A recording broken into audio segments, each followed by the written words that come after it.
and welcome to the first Behind the Music Desk.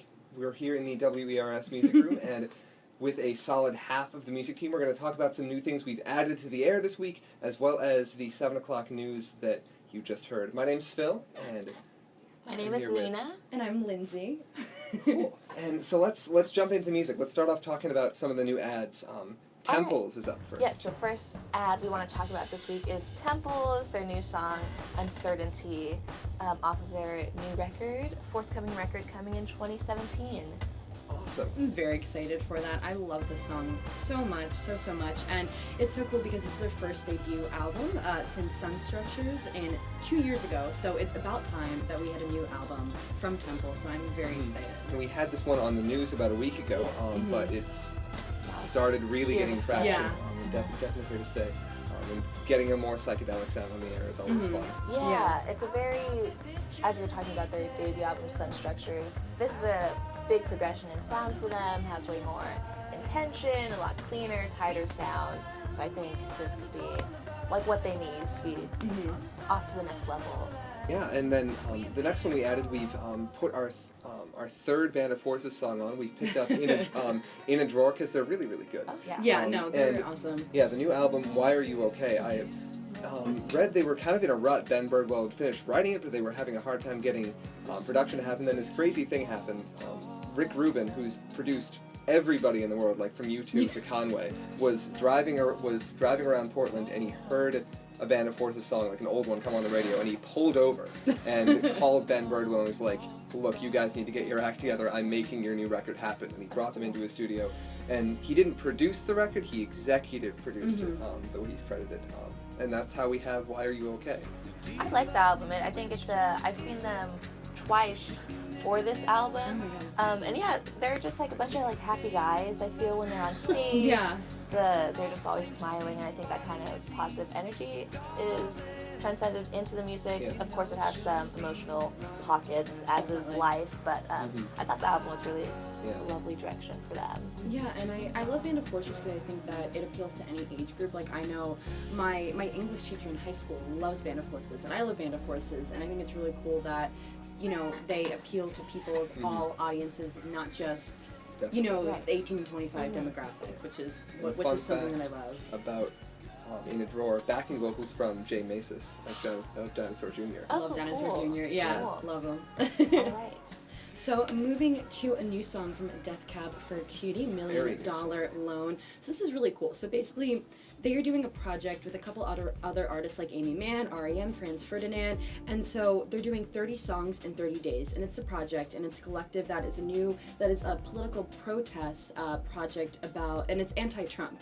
And I really love that, number one, and I love that this is their first release since last year, off of their last album, so it's nice to have them, and I love when artists are politically active And take a stand, use their voice. Exactly.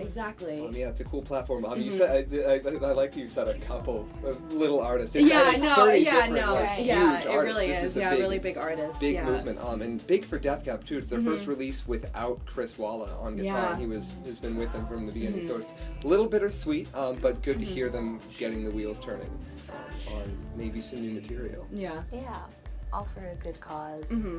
So moving on to another song we added this week, Kings of Leon, Around the World. It's their album just released, Walls, and this is such a groove. Yeah, no, I'm a big, it really is. Yeah. No lie. I've fluctuated on Kings of Leon because I'm a big fan of basically up until they did this horrible thing where they got really, really famous and they sort of stopped caring for a couple of albums. But the soul is back, I think, on this song. It's a little closer to their old southern rock style, but like I don't. Sex on Fire. I don't think they're ever going to get back to like the Youth and the Young Man, Yeah, grungy stuff. But that's okay. They're growing. They're getting introspective. It's a beautiful tune. Yeah, they moved to LA to record this album with a producer who's worked on a bunch of, I think, bands that have similar issues as Kings of Leon, like Coldplay, Arcade Fire. They can kind of like go in and out of like how. Yeah, how do you handle being that big of a band and reinventing yourself and still sounding true to who you really were? I think that's hard, especially with mainstream music culture. But I think they're doing a really good job, and they have a new album coming out soon. It's out. right? It is out. Walls came It's out. out. Mhm. How did? Okay, I missed the drop, but It's lovely. it's The okay. voice, his voice is just Much cleaner than it's Right, been uh-huh. in a long time, which is wonderful to hear. Now I think we'll change gears. We're going to talk Yeah. about what we just heard on the 7 o'clock news. yes. So we're gonna go to Hamilton Lighthouser and Rostam's their new song "Sick as a Dog." So Lighthouser used to sing for the lead for Walkman, but first the band was actually based in Boston, which is super cool. Some Boston rock trivia for you. Well, the Walkmen weren't based in Boston. His first band over 20 years ago, they were called the Recoys, were based in Boston. Yeah, Right. yeah, They released like one album. yeah. No one knows about it. Walkmen are too big. They're a Brooklyn band. But this is Hamilton going solo. Yeah. His first solo record Solo-ish. came out. Solo-ish. Yeah, Right. yeah. His first solo album came out in 2014, but now we've got Rostam on board, and it's a partnership. Yeah, Yeah. definitely a hefty collaboration. I was listening to some interviews, reading up on it, and they kind of first approached it as just like Rostam as a producer. Then it felt too like integral to not have it just be like Hamilton Lighthouser and Rostam. You know, he brought a lot to it.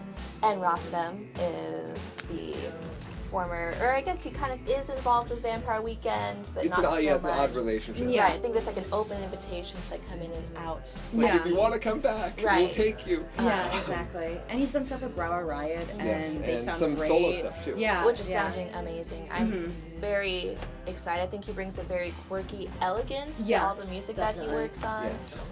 So this is It's a a good collaboration. nice sounding project. So moving to our next song is Lead Light from Julia Jacqueline. So I actually met her, and she is the sweetest. She is such a talented young musician, and so it's really cool. So she wanted to be a social worker, and but you know, she's always been singing. She was classically trained, and then she's like, you know what, I need to get my act together, and I'm gonna sing. And she's doing it, and she sounds great. And some of her, and she's really proud of her songwriting abilities. Like some of her idols are Leonard Cohen and Angel Olsen, who was like Yeah. the indie darling of the Right. day. And I really, really love that she cites kind of a new artist, you know? And, yeah, we're super excited because Julia Jacqueline is going to be here for Live Yeah. Music Live Week. Music Week Yeah. happening next week, Starting October 22nd. starting on Saturday. Get Live Music pumped. is here. Super, super hype. Yes, But- but I think on a similar vein to Angel Olsen, I think Julia Jacqueline's voice really brings a similar, like, Yeah. genuine Yeah. feel. Super talented young new artist. Yeah. I remember reading that she got like a quote. She said what she got from Angel Olsen was putting message over, knowing technique, but ultimately putting message over technique in your music. That's more important. Yeah, I think all art forms can go by that. Speaking of technique and being methodical in your music, though, switch to Peter Gabriel. Totally different. I'm so excited. This is The Veil, his first new material in quite a while. He released a one-off song over the summer in sort of response to Muhammad Ali's passing, but he hasn't put out a new solo album since 2003. So new material from him is always something to get excited about. And he just came off a giant tour with Sting over the summer. So maybe he's slowly Maybe getting getting busy his again. feet wet a little bit. Yeah. But isn't Yeah. this part of a film? Yes, this was on the Oliver Stone's Snowden film, and if you listen to the lyrics, it's very, very explicitly in response to the Edward Snowden crisis. Yeah. And support and showing support for him. Yeah, and I love Peter Gabriel, and I think that so we're talking about Kings of Leon, like kind of being a big band and reinventing himself. I think that Peter Gabriel always reinvents himself and does such a good job. Kind of like David Bowie and the Talking Heads are always like going up and like kind of Challenging challenging themselves. And this song is so good. Like at first you're like, is this a Peter Gabriel song? You're like, it's a Peter Gabriel song, and I love it. It's definitely one of my favorite releases of the week and probably of the month. So That's very cool. Yeah. Like dark and theatrical. Yeah. He hasn't done anything explicitly political in a long time. That was an early facet of him. So that's nice to be exploring that again. Yeah. And the final song we played on news tonight was Sweep Me Off My Feet by Pond. Pond is a really cool band in the sense that they are essentially very deeply associated with Tim Impala. Are they different bands? They're basically the same band. So the lead, Nick, was Nick in Nick Albrecht was in Tim Impala, but also Kevin Parker of Tame Impala produced this song, but also used to be in Pond, and so has Cameron Avery, who has toured with Tame Impala, used to be in Pond.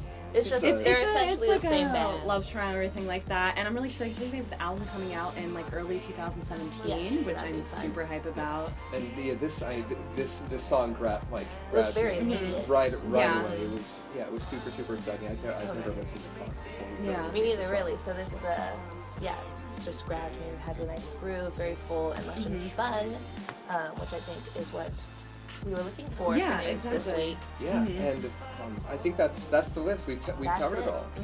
So Did it. Music Desk will be on again this time next week. Up as soon as the 7 o'clock news is done, you can catch this at 7:30 and the news at 7 on 88.9 WERS.